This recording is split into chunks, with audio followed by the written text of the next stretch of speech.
ഇന്ന് സംസാരിക്കുന്നത് ഗർഭകാലത്തിന്റെ 20ാമത്തെ ആഴ്ചയിൽ ഗർഭിണിയിൽ കാണിക്കുന്ന പ്രഗ്നൻസി സിംറ്റംസ് എന്തൊക്കെയാണ്, കുഞ്ഞിനുണ്ടാകുന്ന മാറ്റങ്ങൾ എന്തൊക്കെയാണ്, കുഞ്ഞിന്റെ വെയിറ്റ്, കുഞ്ഞിന്റെ സൈസ്, ഗർഭിണികൾ എന്തൊക്കെ കാര്യങ്ങളാണ് ശ്രദ്ധിക്കേണ്ടത് എന്നുമാണ്. അതിനു മുമ്പ് എന്റെ ചാനൽ ആദ്യമായിട്ട് കാണുന്നവരാണെങ്കിൽ എന്റെ വീഡിയോസ് ഒക്കെ ഇഷ്ടപ്പെടുന്നുണ്ടെങ്കിൽ നിങ്ങൾ സബ്സ്ക്രൈബ് ചെയ്യാൻ മറക്കരുത്.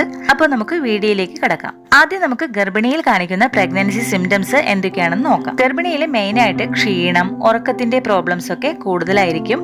മോണയിൽ നിന്നും രക്തം വരുന്നത്, മോണവീക്കം ഇവയൊക്കെ കൂടുതലായിട്ട് കാണാറുണ്ട്. അതുപോലെ വയറിന്റെ സൈഡിലായിട്ട് വേദന ഉണ്ടാവും. വയറ് വലുതാവുന്നത് കൊണ്ടാണ് ഇങ്ങനെ സംഭവിക്കുന്നത്. അതുപോലെ തലവേദന, ഗ്യാസിന്റെ പ്രോബ്ലം, കോൺസ്റ്റിപ്പേഷൻ, നെഞ്ചരിച്ചിൽ, ഡൈജഷന്റെ പ്രോബ്ലം കൂടുതലായിട്ട് കാണാറുണ്ട്. അതുപോലെ ബ്രസ്റ്റ് പെയിൻ, ബ്രസ്റ്റിൽ നിന്നും യെല്ലോ ഡിസ്ചാർജ് വരിക, കാല് വേദന, മസിൽ കൊച്ചിപ്പെടുത്തം, ബാക്ക് പെയിൻ, ഇടുപ്പ് വേദനയൊക്കെ കൂടുതലായിട്ട് കാണാറുണ്ട്. ഇതിന് കാരണം ഗർഭപാത്രം വികസിക്കുന്നത് കൊണ്ടാണ്. അതുപോലെ ശരീരം നല്ല ചൂടുള്ളതുപോലെ തോന്നും. കയ്യിലും കാലിലും ചെറിയ രീതിയിൽ നീര് കാണപ്പെടും. അതുപോലെ സ്കിന്ന് കുറച്ചുകൂടി ഡാർക്ക് ആയിട്ടാവും ഉണ്ടാവുക. അതുപോലെ അത്യാവശ്യത്തിന് നല്ല രീതിയിൽ വയറ് വലുതായിട്ടുണ്ടാവും. പുറമേ നിന്ന് നോക്കുമ്പോൾ അത് നമുക്ക് അറിയാൻ സാധിക്കും. അതുപോലെ കുഞ്ഞിന്റെ അനക്കം കൂടുതൽ സ്ട്രോങ് ആയിട്ട് നമുക്ക് കിട്ടുന്നതാണ്.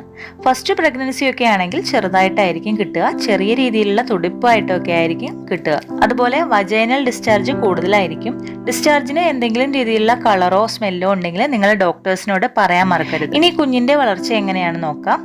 ഓരോ വീക്സ് കൂടുന്തോറും കുഞ്ഞ് കൂടുതൽ ആക്റ്റീവ് ആയിരിക്കും. കുഞ്ഞിന്റെ ബോഡി മസിൽസിന്റെ മാസ് കൂടുന്നതാണ്. കുഞ്ഞിന്റെ ബോൺസ് ഒക്കെ കൂടുതൽ സ്ട്രോങ് ആവുന്നതാണ്. കുഞ്ഞ് ബ്രീത്ത് ചെയ്യാൻ ശ്രമിക്കുന്നുണ്ടെങ്കിൽ കുഞ്ഞിന്റെ ലങ്സ് ഫുള്ളായിട്ട് ഫോം ചെയ്തിട്ടുണ്ടാവില്ല.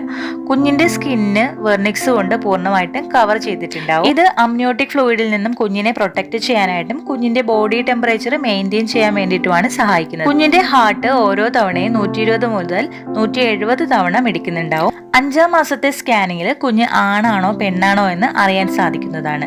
ഈ ഒരു വീക്കിൽ കുഞ്ഞിന്റെ വെയിറ്റ് എന്ന് പറയുന്നത് 300 ഗ്രാമും ലെങ്ത് എന്ന് പറയുന്നത് 25 സെന്റിമീറ്ററും ആയിരിക്കും. ഏകദേശം ഒരു ബനാനയുടെ അത്രയും ഉണ്ടാവും. ഇനി എന്തൊക്കെയാണ് ഗർഭിണികൾ ശ്രദ്ധിക്കേണ്ട കാര്യങ്ങളെന്ന് നോക്കാം. പ്രീനാറ്റൽ വൈറ്റമിൻസ് ഒക്കെ കറക്റ്റ് ആയിട്ട് എടുക്കുക. ഫോളിക് ആസിഡ്, കാൽഷ്യം, അയൺ ഒക്കെ കൃത്യമായിട്ട് കഴിക്കുക. വെള്ളം ധാരാളം കുടിക്കുക. ഹെൽത്തി ആയിട്ടുള്ള ഭക്ഷണങ്ങൾ കഴിക്കുക. ഫ്രൂട്ട്സ്, വെജിറ്റബിൾസ് ഒക്കെ ഉൾപ്പെടുത്തുക. അതുപോലെ പാല്, മുട്ട, നട്ട്സ്, പയറ് വർഗ്ഗങ്ങൾ, ധാന്യങ്ങളൊക്കെ ഭക്ഷണത്തിൽ ഉൾപ്പെടുത്തുക. റെസ്റ്റും കാര്യങ്ങളൊന്നും പറഞ്ഞിട്ടില്ലാത്തവരാണെങ്കിൽ നമ്മുടെ വീട്ടിലെ ജോലികളൊക്കെ ചെയ്യുന്നതുകൊണ്ട് പ്രശ്നമില്ല. ചെറിയ രീതിയിലുള്ള എക്സസൈസ് ഒക്കെ ചെയ്യാവുന്നതാണ്. വെയിറ്റ് ഉള്ള സാധനങ്ങളൊന്നും പൊക്കാണ്ടിരിക്കുക. കൃത്യമായിട്ട് ഉറങ്ങുക. ഒരുപാട് നേരം നിൽക്കാനും ഒരുപാട് നേരം യാത്ര ചെയ്യാനും ഇരിക്കാനും ഒന്നും പാടുള്ളതല്ല. വജൈനൽ ഡിസ്ചാർജ് കൂടുതലായിരിക്കും ഈ ഒരു സമയത്ത്.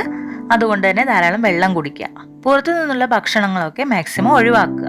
ഈ ഒരു വീഡിയോ നിങ്ങൾക്ക് യൂസ്ഫുൾ ആയിട്ടുണ്ടെങ്കിൽ ലൈക്ക് ചെയ്യാനും ഷെയർ ചെയ്യാനും മറക്കരുത്. അടുത്തൊരു വീഡിയോയിൽ കാണുന്നത് വരെ ബൈ.